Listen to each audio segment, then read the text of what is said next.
তো হ্যালো বন্ধুরা, আমি রাজেশ আর হবিবপুর ইস্কন মন্দিরের সামনে থেকে সবাইকে স্বাগত জানাচ্ছি। তো এই হলো মন্দিরটা কিন্তু খুব সুন্দরভাবে কারুকার্য করা রয়েছে সামনে। আর সামনে যে তোরণগুলো সেগুলো একটু ছোট, আর পেছনে যে তোরণগুলো রয়েছে ওগুলো বেশ বড় কিন্তু। আর জুতো খুলে এখান থেকেই প্রবেশ পথ।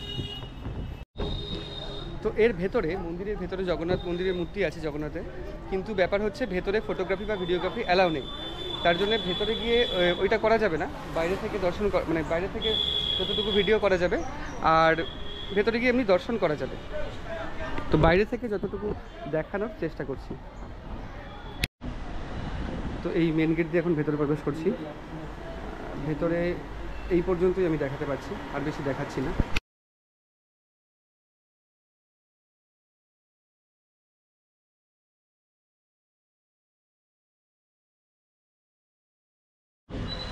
তো মন্দিরের ভেতরে ছবি তোলা বা ভিডিও করা সম্পূর্ণ নিষিদ্ধ। যতটুকু চেষ্টা করলাম দেখালাম। তো ওই পাশে রয়েছে জগন্নাথ, বলরাম, সুভদ্রা, পাশে রয়েছে রাধাকৃষ্ণ মূর্তি। আর তার ঠিক উল্টো দিকে আমি যেখানে দাঁড়িয়ে আছি এই পেছন দিকে রয়েছে শ্রীলা প্রভুপাদজির একটা পুরো মূর্তি, মানে ধ্যানরত অবস্থার একটা মূর্তি। মন্দিরে ঢোকার ঠিক আগে বাঁদিকে রয়েছে এরকম শ্রী জগন্নাথ মহাপ্রসাদ। ঠিক এই মহাপ্রসাদের অংশ থেকেই কিন্তু, বা এই দোকান থেকেই কিন্তু প্রসাদের কুপন কাটতে হবে। আর প্রসাদ খাওয়াবে সোজা যেই গাড়িটা দেখা যাচ্ছে, সেই গাড়ির পেছনে যে বাড়িটা, ওই জায়গাটা। মানে কত করে কুপন আপনার? 170, 170 স্পেশাল। কি থাকে ওটা? ওটা 100 টাকা ছিল না আগে? 170। তো এই যে কুপন, 70 টাকার দুটো কুপন কাটা হলো। তো লাঞ্চ হচ্ছে দেবে 1টা থেকে 1:30টার মধ্যে। তো দুটো কুপন, রূপেশের একটা, আমার একটা, তাই তো রূপেশ? হ্যাঁ, তোমার কাছে রাখো এটা। তো হবিবপুর ইস্কন মন্দিরে এসে কেমন লাগছে? আজ খুব ভালো লাগছে। আমি এই প্রথমবারই এলাম। এর আগে আমার বোন, মাসি, দাদু সবাই এসেছে। হরে কৃষ্ণ। হ্যাঁ, তো আপনাদের বাড়ি কোথায়? আমাদের বাড়ি হচ্ছে, আমি এসেছি আন্দুল থেকে। আন্দুল থেকে, হাওড়া আন্দুল থেকে। আর আমার বোনেরা এসেছে শিয়ালদা ট্যাংরা থেকে, মাসি বেলেঘাটা। আচ্ছা আচ্ছা। তো আপনার পুরোটা ঘুরে দেখলেন? না, এখনো দেখিনি, সবে এসেছি, ও দেখবো। আচ্ছা আচ্ছা, আগেও দেখেছে। আচ্ছা আচ্ছা। আপনি আগে দেখেছেন, এসেছেন? আমরা আগে এসেছি। তো কেমন লাগে এখানে আসতে? দারুণ দারুণ, বুকটা ভরা, মন শান্ত হয়ে যায় একদম। আচ্ছা আচ্ছা।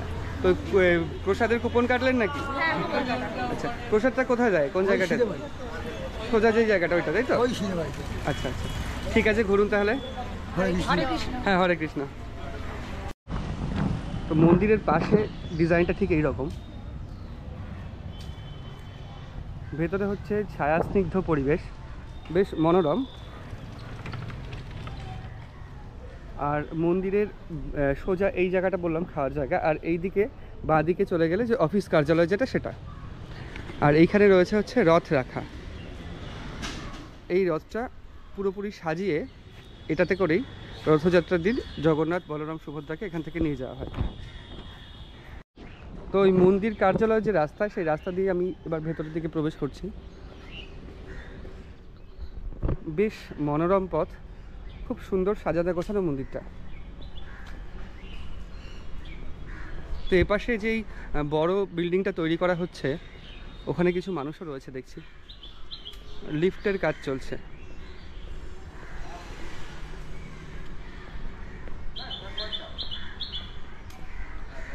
মোটামুটি 5টা ফ্লোর আছে, গ্রাউন্ড ফ্লোর ধরে। তো 5টা ফ্লোরের জন্য লিফটের কাজ চলছে। বিশেষত যে সমস্ত ভক্তরা এখানে আসেন তাদের একটুখানি বয়স হয়ে গেছে। তো বয়স একটু বেশির কারণে সিঁড়ি দিয়ে ওঠানামা করতে অসুবিধা হয়। ওর জন্য মন্দির কর্তৃপক্ষ লিফটের ব্যবস্থা করছে বা লিফট লাগাচ্ছে। নমস্কার, হরে কৃষ্ণ। হরে কৃষ্ণ। আমাদের গেস্ট হাউস রুমে 9732158883 নাম্বার রয়েছে। যদি অ্যাডভান্স বুকিং করতে হয় সেই নম্বরে বুক করে অনলাইন পেমেন্ট করে করতে পারেন, অথবা এখানে এসে যদি বুক করেন, সাবজেক্ট টু অ্যাভেলেবিলিটি, রুম যদি অ্যাভেলেবেল থাকে দিয়ে দেবো। তো এই যে এই থাকার জায়গাটা রয়েছে বা গেস্ট হাউস রয়েছে, এই গেস্ট হাউসের বিবরণ হচ্ছে এটাই। এখানে 3 রকমের ঘর পাওয়া যায়। আর 2 বেড নন এসি রুম, যেটার ভাড়া হচ্ছে 500 টাকা। আর আছে 4 বেড নন এসি রুম 800 টাকা এবং 4 বেড এসি রুম 1000 টাকা। মানে মোটামুটি সিজন অনুযায়ী দাম বাড়ে কমে না, পুরোপুরি একই থাকে পুরোটা। আর এখানে যারা থাকবে তারা সকালবেলার দিনের বেলার প্রসাদ সংগ্রহ করতে পারে ওই প্রসাদের অংশ থেকেই, মানে খাওয়া দাওয়াটা এই প্রসাদের অংশ থেকেই সংগ্রহ করতে হবে। টিকিট হচ্ছে 70 টাকা, 170 টাকা, দু রকম। আর রাতের খাবারের টিকিট হচ্ছে 50 টাকা করে। আর এইখানকার অ্যাকোমোডেশন খুব সুন্দর। ঘরে গেছিলাম কিন্তু ঘরের যে ভিডিও সেটা হচ্ছে করা যাবে না, ঘরের ভেতরের ভিডিও করা যাবে না, ওর জন্য ঘরের ভেতরে ভিডিও করতে পারিনি। তবে ঘরটা দেখে আসলাম, খুব সুন্দর, বেশ মানে সাজানো গোছানো এবং সমস্ত কিছুই রয়েছে। তো এখানে কিন্তু অনেক মানুষ থাকে, এই যে দেখতে পাচ্ছি আমরা মানুষ ঢুকছে, বেশ অনেক মানুষই এখানে থাকেন। আর এই গেস্ট হাউসের পাশ দিয়েই হচ্ছে গোশালা রয়েছে। গোশালাটা মায়াপুরের মতো অতটা বড় নয়, যেহেতু মন্দিরের জায়গাটাও ছোট তাই গোশালাটাও ছোট। এই যে গোশালা, হরে কৃষ্ণ। গোশালায় গরু রয়েছে? হ্যাঁ, জল দেখতে পাই। এইটা নাকি বাইরে থাকে, এখন বার করে দিয়েছে। আচ্ছা আচ্ছা। আর এই ভেতরের যে গোশালা লেখা রয়েছে?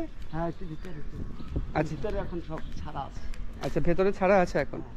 ওই যে দেখা যাচ্ছে। আচ্ছা আচ্ছা, ওই দিক দিয়ে গেলে আপনি সামনে। এই পাশ দিয়ে যেতে পারবো? হ্যাঁ, আচ্ছা আচ্ছা আচ্ছা। আর এই দিক থেকে গেলে কি ওই সামনে পড়বে? ছোট রাস্তা। তো ওই গোশালার ওই পাশ থেকে যাচ্ছি না, এই পাশ থেকে যাচ্ছি। তো এই পাশটায় হচ্ছে এখানে বিচুলি রাখা রয়েছে আর এইখানে ঘাস, এইখান থেকে ঢুকলে সহজ হবে বিষয়টা। তো এইখানে অনেক গোমাতা রয়েছে, এগুলো ছোট আর কি। আর বাইরে রয়েছে প্রচুর, এই যে এটা মনে হয় ষাঁড় রয়েছে, তো শিংটা অনেক বড়। আর ওইদিকে অনেক গোমাতা রয়েছে। এখানে রয়েছে 4টে, এরা অনেকটাই ছোট। আর এখানে পার্টিশন করা রয়েছে, এই যে পার্টিশন করা রয়েছে।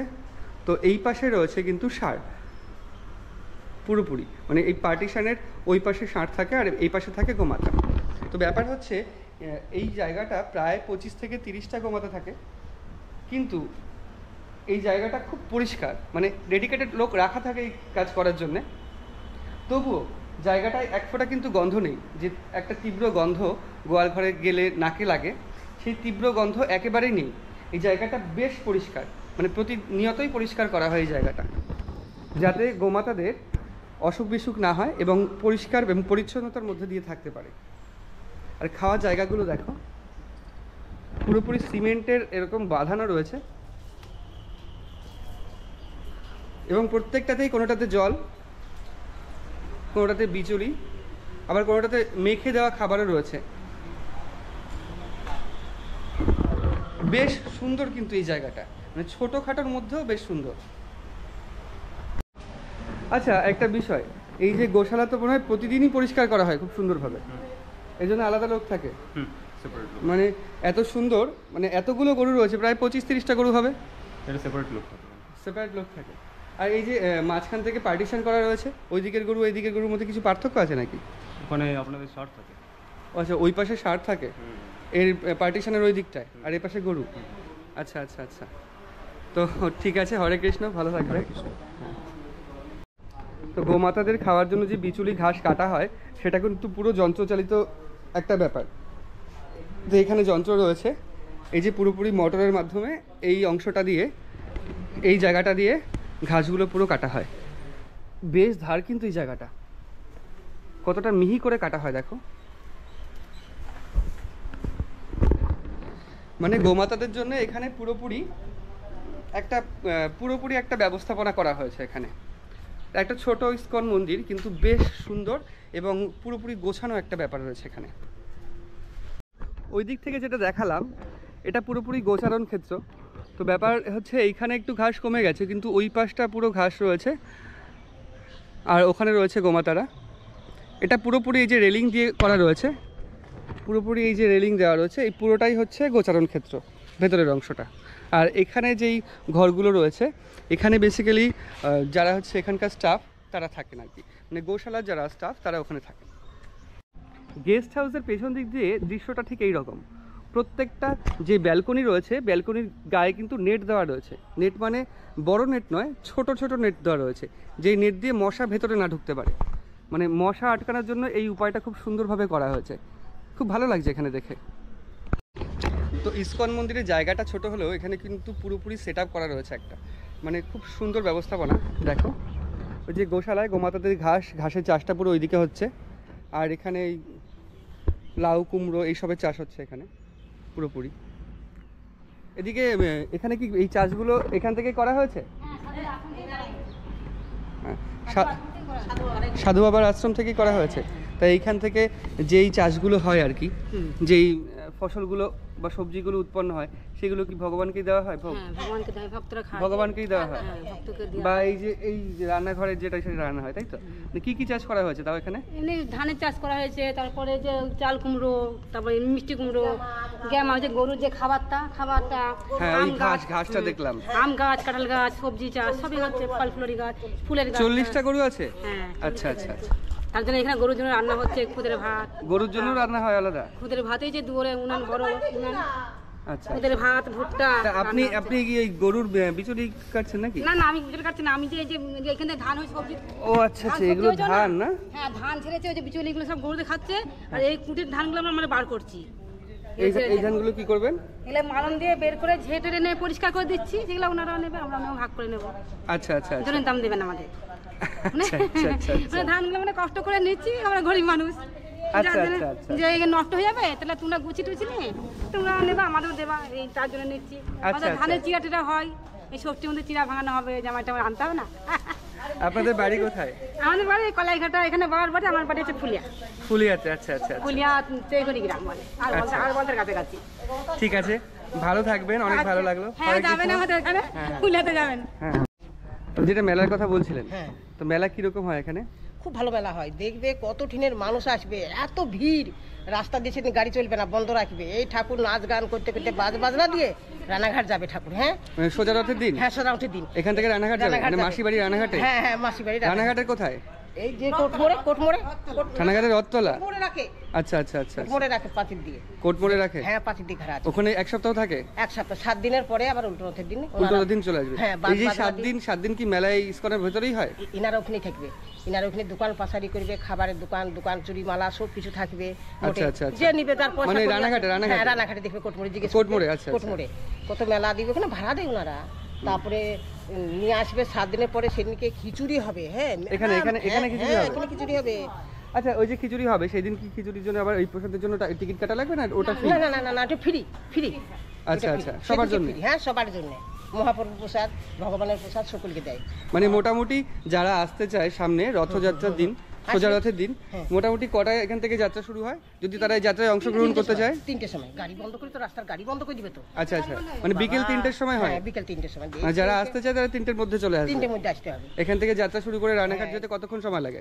তা ধরো 3টে, ধরো এতখানি যাবে তো, ওই কোটমোড়টা ব্রিজটা পার হয়ে তারপরে তো কোটমোড়ে যাবে। হ্যাঁ হ্যাঁ হ্যাঁ। 6টা বাজে। সন্ধ্যা 6টা বাজবে? হ্যাঁ, সন্ধ্যে বেজে যাবে। আধা দিন পর সন্ধ্যে বাজে যাবে। মানে ব্যাপার হচ্ছে যারা আসতে চাও এই হবিবপুর ইসকনে সোজা রথের দিন মোটামুটি 3টে শুরু হয়, ওই 2:30 3টের আগে চলে এসো। এখানে চলে আসলে এই খুব সুন্দর একটা যে পদযাত্রা হয়, রথযাত্রা আর কি, ওটাই অংশগ্রহণ করতে পারবে। এবং উল্টো রথের দিন আবার ওইখান থেকে এখানে চলে আসে? হ্যাঁ হ্যাঁ, ওটা তো আচ্ছা আচ্ছা, উল্টো রথের দিন আবার ওইখান থেকে মাসির বাড়ি এখানে? রেখে দিয়ে আসবে না? হ্যাঁ হ্যাঁ। যে মেয়ে যেমন শ্বশুর বাড়ি যায়, আচ্ছা, সেরকম রথ রেখে দিয়ে আসবে। আচ্ছা, মাসি বাড়ি থেকে এদিকে চলে আসবে? এদিকে নিয়ে আসবে। সেদিকে বাজনা দিও, লাঠি খেলা হবে। হ্যাঁ, লাঠি খেলা। লাঠি খেলা বলতে? মেয়েরা খেলবে লাঠি দিয়ে। ও আচ্ছা আচ্ছা, মেয়েরা লাঠি খেলবে? স্টাইলে লাঠি আছে না? হ্যাঁ হ্যাঁ হ্যাঁ। খেলবে, দেখবা, নাচ গান করবে, তারপরে সব সাদা পোশাক পরাবে, খুব আনন্দ করে। খুব আনন্দ হয়? প্রচুর খরচা করে বাবা, উপরে খালি প্রসাদ ছিটাবে উপর থেকে। আচ্ছা, মানে একই রকম বলতে একই রকম পোশাক বলতে কি রকম পোশাক পরে? মানে মেয়েরা একটা করে সাদা পোশাক পরবে, কোনটা মানে হলুদ বসন, ওরা মানে নীল বসন। হ্যাঁ হ্যাঁ, নীল বসন পরে মানে এখান থেকে এত দূর মানে কীর্তন করে যাচ্ছে, তার সামনে থেকে 10 জন মানে খোল কীর্তন নিয়ে আছে, কেউ বাউল গান করছে, কেউ ডিজে আসছে, মানে নানান রকম সুন্দর একটা প্রদর্শনী হয়। এখান থেকে মানে এখান থেকে বিশাল অনেক দূর ধরে নিয়ে সব যাবে রথ। আচ্ছা আচ্ছা, শিকল আছে, শিকল থেকে টানবে না? খুব খরচা করে। খুব সুন্দর হয় আর কি। ঠাকুর তো অনেক উপরে যাবে, জগন্নাথ ঠাকুর থাকবে অনেক এত ভিড়, আচ্ছা আচ্ছা আচ্ছা। জগন্নাথ ঠাকুর থাকবে অনেক একবার এসে দেখে যাবে তারপরে বলবে। না না অবশ্যই অবশ্যই, এত আসবেন, সুন্দর। সবাই আসবেন। আসবো তো অবশ্যই। মাসিরা কি বললো, মিথ্যে বলে না সত্যি বলে? না না না ঠিক আছে অবশ্যই। সবাইকে নিয়ে তারপরে আসবেন। বলবে, তখন ঠিক আছে, আপনারাও ভালো থাকবেন, অনেক ধন্যবাদ। ধন্যবাদ। তো বিশ্রাম করার জন্য কিন্তু এই গাছের নিচে এরকম সুন্দর সুন্দর বেঞ্চ করা রয়েছে। তো এই বেঞ্চেই বসছি এখন। তো যেটা বললেন ওনারা, যে যদি এখানে আসতে চাও তোমরা, বা আপনারা যদি আসতে চান, তাহলে সোজা রথের দিন অবশ্যই চলে আসবেন 2:30টার মধ্যে। খুব সুন্দর একটা প্রদর্শনী হয়।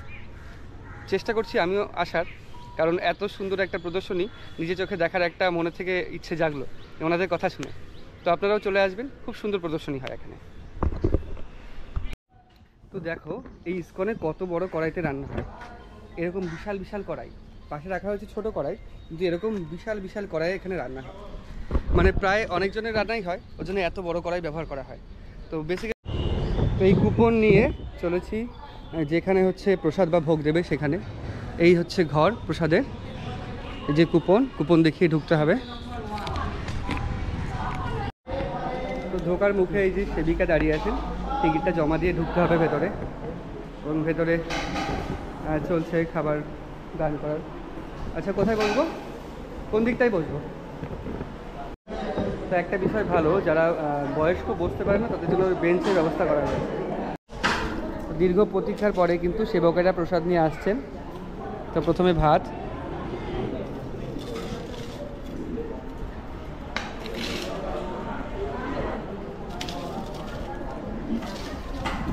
আমি বসেছি একদম লাইনের শেষে। এই যে লাইনের পুরো একদম শেষে হচ্ছে আমি। এই যে আমাকে দিয়ে এখান থেকে লাইন শুরু, মানে অ্যাকচুয়ালি দিক থেকে শেষ, তাই সবার শেষে প্রসাদ পাবো। অবশেষে একদম শেষে আমি বসেছি, তাই শেষে পাচ্ছি প্রসাদ। হরে কৃষ্ণ। আচ্ছা, ভাতের পরে এটা হচ্ছে একটা 5 মেশালি তরকারি।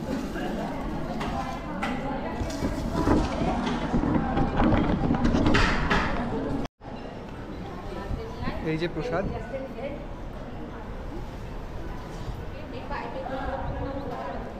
রান্নার স্বাদ কিন্তু খুব সুন্দর। এবার আসছে ডাল, মানে প্রসাদের মধ্যে ভাত সবজি তারপরে ডাল।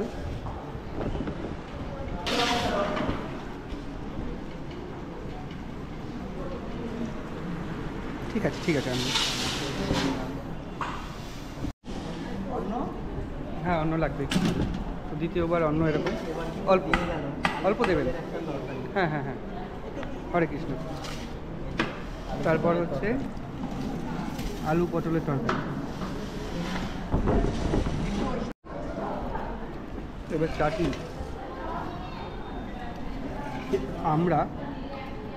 আমরা চাটনি এটা। তো এখন দিচ্ছে কিন্তু পায়েস, সব শেষে পায়েস। তো এখানে অল্প এই যে। তো এই মন্দির থেকে প্রসাদ গ্রহণ করলাম, প্রসাদের স্বাদ তো দুর্দান্ত। এবার বেরোবো বাইরের দিকে।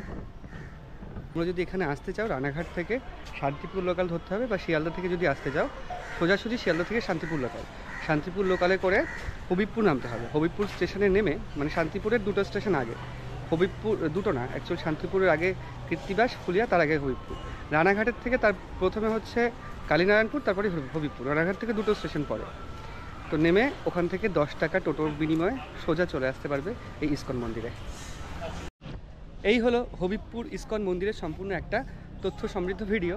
মানে কিভাবে আসবেন, কোথায় থাকবেন, এবং কত টাকার বিনিময়ে প্রসাদ গ্রহণ করবেন, প্রসাদ কোথা থেকে গ্রহণ করবেন, থাকার ব্যবস্থা কি আছে, কত টাকার বিনিময়ে রাত্রে থাকতে পারবেন, সমস্ত তথ্য এর মধ্যে দেওয়া আছে। তো ভিডিওটা ভালো লাগলে লাইক এবং শেয়ার করবেন, আর চ্যানেলে নতুন হলে সাবস্ক্রাইব করবেন। তো দেখা হচ্ছে পরের একটা নতুন ভিডিওতে। ততদিন ভালো থাকবেন, টাটা।